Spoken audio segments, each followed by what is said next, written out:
नमस्कार दोस्तों, मैं विनोद कुमार मिश्रा अपने एम्पैथी एक्सप्रेस में आपका स्वागत करता हूं। आज हम बात करेंगे कि हमारी चेतना जैसे ही जागृत होती है, हम जीवन की यात्रा में निकल पड़ते हैं। जन्म के साथ ही हम यात्रा पर निकल पड़ते हैं। जैसे जैसे हम जागरूक होते हैं, पढ़ते हैं, बुद्धिमान बनते हैं, हम अपने जीवन की पूर्णता की आकांक्षाओं को पालते हैं। नए नए आकांक्षाओं के शिखर पर पहुंचने के लिए नई यात्राओं का आवाहन भी करते हैं। हमारा मन जिन आकांक्षाओं को पालता है उसकी पूर्णता भी पाना चाहता है। मन अपनी आकांक्षाओं को अपूर्ण नहीं देखना चाहती। जीवन में सब कुछ पूरा हो जाए, इसके लिए वो अपनी जीवन की यात्राओं में निकल पड़ते हैं। हाँ, एक बात है कि किसी की भी संपूर्ण आकांक्षाएं कभी पूरी नहीं होती। आकांक्षाओं की अपूर्णता का परिणाम होता है कि हम आगे और आगे बढ़ते जाते हैं। लगातार हम इसी आशा के साथ अपनी यात्रा को बढ़ाते रहते हैं कि और अधिक यात्रा करने पर उसकी यात्रा चलती रहती है। लेकिन समस्या ये है कि लगातार यात्रा करते रहने पर भी वो अपने जीवन में एक अपूर्णता का ही एहसास पाता है। पूर्णता पाने के रास्ते में न जाने कितने रुकावटों का अनुभव करते हैं। पग पग पर जैसे कंटीले तारों का जाल बिछे रहने का एहसास होता है। ऐसा लगता है कि उसके रास्ते में न जाने कितने रोड़े हैं, कितने कंकड़ हैं, कितने पत्थर हैं, कितने कांटे हैं।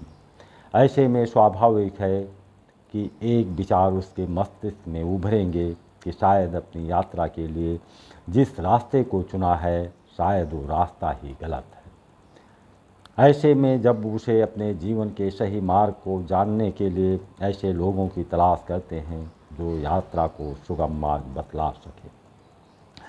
ऐसे में यात्रा की परेशानियों से बचने के लिए उन लोगों के पास जाते हैं जो आपको सुगम और सरल मार्ग बताने के लिए बैठे हैं।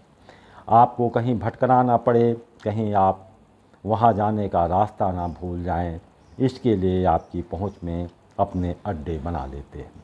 और क्या चाहिए, आप भी खुश, आपको रास्ता बताने वाला भी खुश। आपको सरल सुगम रास्ता चाहिए, ऐसा रास्ता जहां से चलते हुए आपकी आकांक्षाएं भी पूरी हो जाएं और आपको कहीं कठिनाइयों का सामना भी ना करना पड़े। आप रास्ता पूछने गए तो खाली हाथ तो जाएंगे नहीं। ये शिष्टाचार, या यूँ कहें कि कहीं खाली हाथ जाना समान शिष्टाचार के विरुद्ध है। अब रास्ता बताने वाला भी जानता है कि इसको यदि कटीले पेड़ों से घिरे रास्तों के बारे में बताएंगे तो ये बहक जाएगा। वो भी आपको बिल्कुल सीधा साधा मार्ग बता देगा। आप खुश हो गए।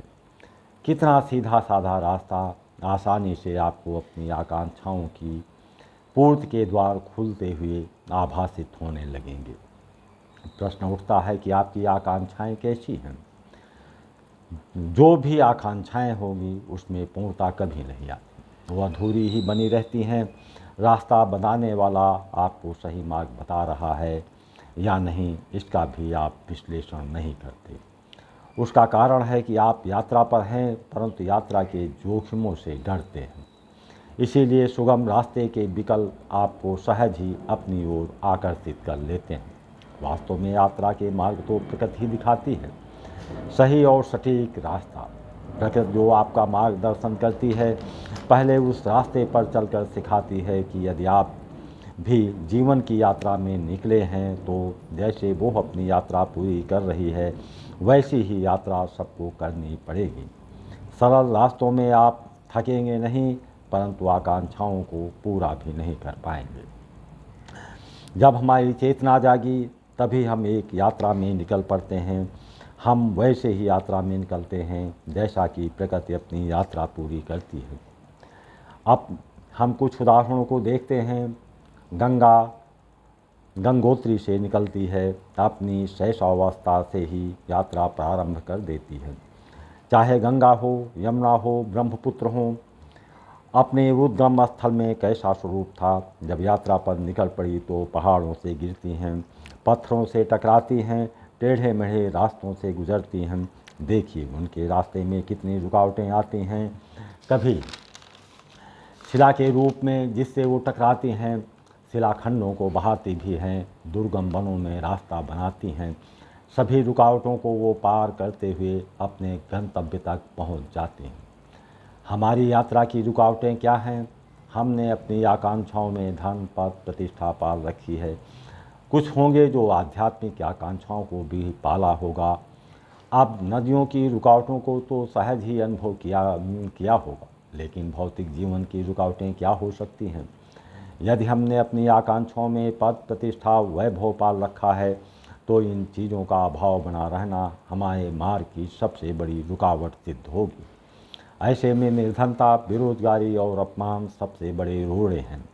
ऐसी रुकावटों से आपकी यात्रा समाप्त तो नहीं हो जाती। ऐसी रुकावटें तो आपकी चेतना को जागृत करने का साधन हैं। ये रुकावटें तो आत्ममंथन की पृष्ठभूमि हैं, अपनी पहचान बनाने की दिशा में पहला कदम है। लोगों के वास्तविक स्वरूप देखने के लिए विवेक का माध्यम है, आगे रास्ते बनाने का अवसर है। आकांक्षाएं कैसी भी हों, वो पूर्ण नहीं हो सकती। अगर एक आकांक्षा पूरी हुई तो दूसरी आकांक्षा का जन्म होगा। जैसे जैसे आपकी बुद्धि का विकास होगा, वैसे वैसे नई आकांक्षाओं का जन्म होगा। लेकिन आकांक्षाएं भी अनंत नहीं हो सकती।